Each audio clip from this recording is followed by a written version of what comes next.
فلما فصل طالوت بالجنود قال إن الله مبتليكم بنهر فمن شرب منه فليس مني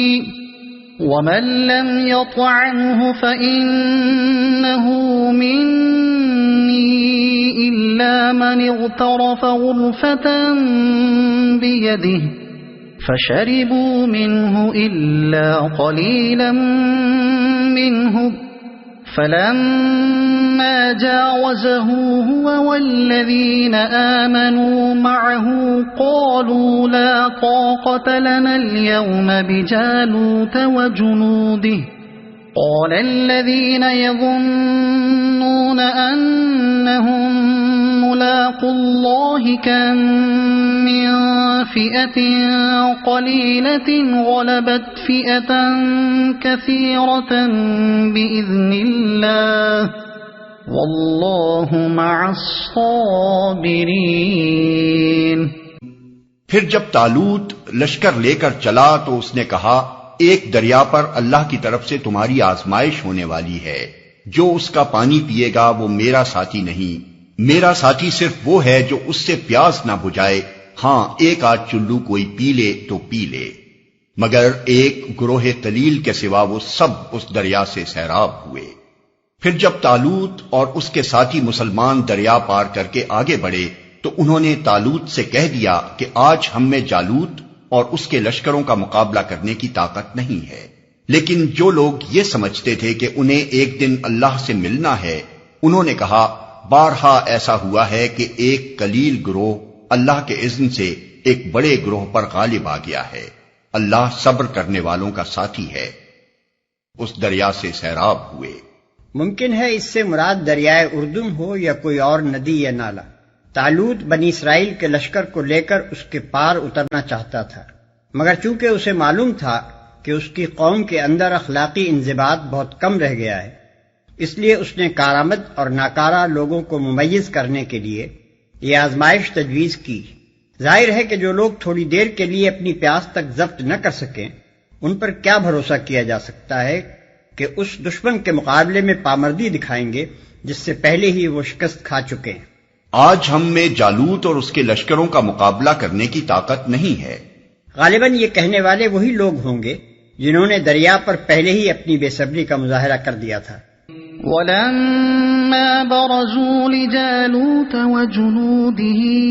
قَالُوا رَبَّنَا أَفْرِغْ عَلَيْنَا صَبْرًا وَثَبِّتْ أَقْدَامَنَا وَانصُرْنَا عَلَى الْقَوْمِ الْكَافِرِينَ۔ اور جب وہ جالوت اور اس کے لشکروں کے مقابلے پر نکلے تو انہوں نے دعا کی، اے ہمارے رب، ہم پر صبر کا فیضان کر، ہمارے قدم جما دے اور اس کافر گروہ پر ہمیں فتح نصیب کر۔ فَهَزَمُوهُم بِإِذْنِ اللَّهِ وَقَتَلَ دَاوُودُ جَالُوتَ وَآتَاهُ اللَّهُ الْمُلْكَ وَالْحِكْمَةَ وَعَلَّمَهُ مِمَّا يَشَاءُ وَلَوْلَا دَفْعُ اللَّهِ النَّاسَ بَعْضَهُم بِبَعْضٍ لَفَسَدَتِ الْأَرْضُ وَلَكِنَّ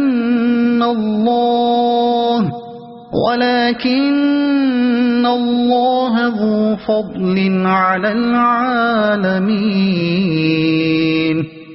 آخر کار اللہ کے اذن سے انہوں نے کافروں کو مار بھگایا اور داؤد نے جالوت کو قتل کر دیا، اور اللہ نے اسے سلطنت اور حکمت سے نوازا اور جن جن چیزوں کا چاہا اس کو علم دیا۔ اگر اس طرح اللہ انسانوں کے ایک گروہ کو دوسرے گروہ کے ذریعے سے ہٹاتا نہ رہتا تو زمین کا نظام بگڑ جاتا، لیکن دنیا کے لوگوں پر اللہ کا بڑا فضل ہے کہ وہ اس طرح دفع فساد کا انتظام کرتا رہتا ہے۔ اور داؤد نے جالوت کو قتل کر دیا۔ داؤد علیہ السلام اس وقت ایک کمسن نوجوان تھے۔ اتفاق سے طالوت کے لشکر میں عین اس وقت پہنچے جبکہ فلسطینیوں کی فوج کا گرانڈیل پہلوان جالوت جولیت بنی اسرائیل کی فوج کو دعوت مبارزت دے رہا تھا، اور اسرائیلیوں میں سے کسی کی ہمت نہ پڑتی تھی کہ اس کے مقابلے کو نکلے۔ حضرت داؤد یہ رنگ دیکھ کر بے محابہ اس کے مقابلے پر میدان میں جا پہنچے اور اس کو قتل کر دیا۔ اس واقعے نے انہیں تمام اسرائیلیوں کی آنکھوں کا تارا بنا دیا۔ طالوت نے اپنی بیٹی ان سے بیاہ دی، اور آخر کار وہی اسرائیلیوں کے فرمانروا ہوئے۔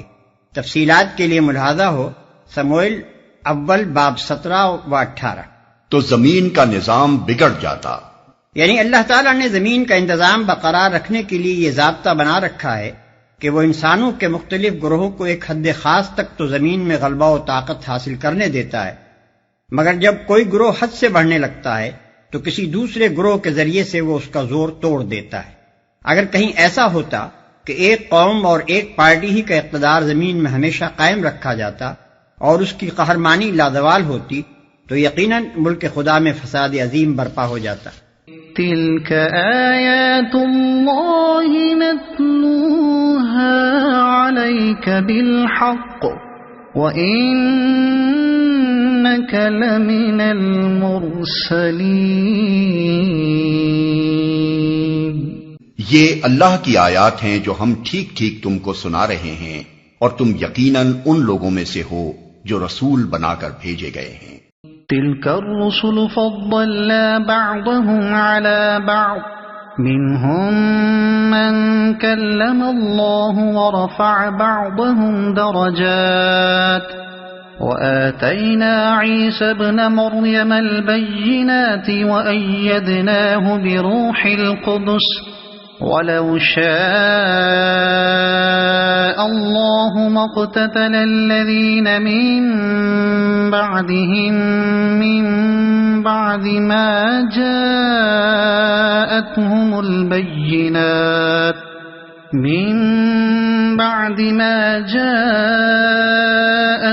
الْبَيِّنَاتُ وَلَكِنِ اخْتَلَفُوا فَمِنْهُم من آمن ومنهم من كفر ولو شاء الله ما اقتتلوا ولكن الله يفعل ما يريد۔ یہ رسول جو ہماری طرف سے انسانوں کی ہدایت پر مامور ہوئے، ہم نے ان کو ایک دوسرے سے بڑھ چڑھ کر مرتبے عطا کیے۔ ان میں کوئی ایسا تھا جس سے خدا خود ہم کلام ہوا، کسی کو اس نے دوسری حیثیتوں سے بلند درجے دیے، اور آخر میں عیسیٰ ابن مریم کو روشن نشانیاں عطا کیں اور روح پاک سے اس کی مدد کی۔ اگر اللہ چاہتا تو ممکن نہ تھا کہ ان رسولوں کے بعد جو لوگ روشن نشانیاں دیکھ چکے تھے وہ آپس میں لڑتے، مگر اللہ کی مشیت یہ نہ تھی کہ وہ لوگوں کو جبراً اختلاف سے روکے، اس وجہ سے انہوں نے باہم اختلاف کیا، پھر کوئی ایمان لایا اور کسی نے کفر کی راہ اختیار کی۔ ہاں اللہ چاہتا تو وہ ہرگز نہ لڑتے، مگر اللہ جو چاہتا ہے کرتا ہے۔ مطلب یہ ہے کہ رسولوں کے ذریعے سے علم حاصل ہو جانے کے بعد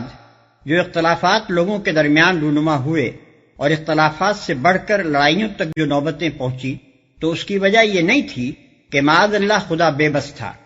اور اس کے پاس ان اختلافات اور لڑائیوں کو روکنے کا زور نہ تھا۔ نہیں، اگر وہ چاہتا تو کسی کی مجال نہ تھی کہ انبیاء کی دعوت سے سرتابی کر سکتا اور کفر و بغاوت کی راہ پر چل سکتا اور اس کی زمین میں فساد برپا کر سکتا، مگر اس کی مشیت یہ تھی ہی نہیں کہ انسانوں سے ارادہ و اختیار کی آزادی چھین لے اور انہیں ایک خاص روش پر چلنے کے لیے مجبور کر دے۔ اس نے امتحان کی غرض سے انہیں زمین پر پیدا کیا تھا، اس لیے اس نے ان کو اعتقاد و عمل کی راہوں میں انتخاب کی آزادی عطا کی، اور انبیاء کو لوگوں پر کوتوال بنا کر نہیں بھیجا کہ زبردستی انہیں ایمان و اطاعت کی طرف کھینچ لائیں، بلکہ اس لیے بھیجا کہ دلائل اور بینات سے لوگوں کو راستے کی طرف بلانے کی کوشش کریں۔ پس جس قدر اختلافات اور لڑائیوں کے ہنگامے ہوئے وہ سب اس وجہ سے ہوئے کہ اللہ نے لوگوں کو ارادے کی جو آزادی عطا کی تھی اس سے کام لے کر لوگوں نے یہ مختلف راہیں اختیار کر لی، نہ اس وجہ سے کہ اللہ ان کو راستے پر چلانا چاہتا تھا، مگر معاذ اللہ اسے کامیابی نہ ہوئی۔